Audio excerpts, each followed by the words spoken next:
ರಕ್ಷಿತ S ನಿಷ್ಠೆ. ಇವತ್ತು ಬೆಂಗಳೂರು ಮತ್ತು ಮೈಸೂರು ವಿಭಾಗದಲ್ಲಿ ಬರುವ ಜಿಲ್ಲೆಗಳ ಬಗ್ಗೆ ತಿಳಿದುಕೊಳ್ಳೋಣ. ಬನ್ನಿ.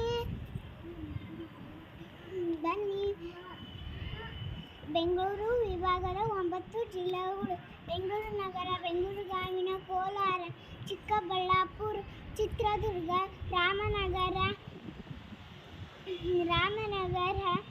ತುಮಕೂರು, ದಾವಣಗೆರೆ, ಶಿವಮೊಗ್ಗ.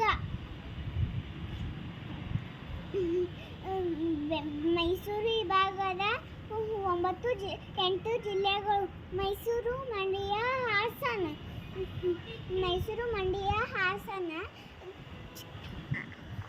ಚಿಕ್ಕಮಗಳೂರು, ದಕ್ಷಿಣ ಕನ್ನಡ, ಉಡುಪಿ, ಚಾಮರಾಜನಗರ, ಕೊಡಗು. ನನ್ನ ಮುಂದಿನ ವಿಡಿಯೋದಲ್ಲಿ ಕಲಬುರಗಿ ಮತ್ತು ಬೆಳಗಾಂ ವಿಭಾಗದ ಜಿಲ್ಲೆಗಳ ಬಗ್ಗೆ ತಿಳಿದುಕೊಳ್ಳೋಣ. ಬನ್ನಿ. ನನ್ನ ವಿಡಿಯೋ ನಿಮ್ಗೆ ಇಷ್ಟವಾಗಿದ್ದರೆ ನನ್ನ ವಿಡಿಯೋಗೆ ಲೈಕ್ ಮಾಡಿ, ನನ್ನ ಚಾನಲ್ನ ಫಾಲೋ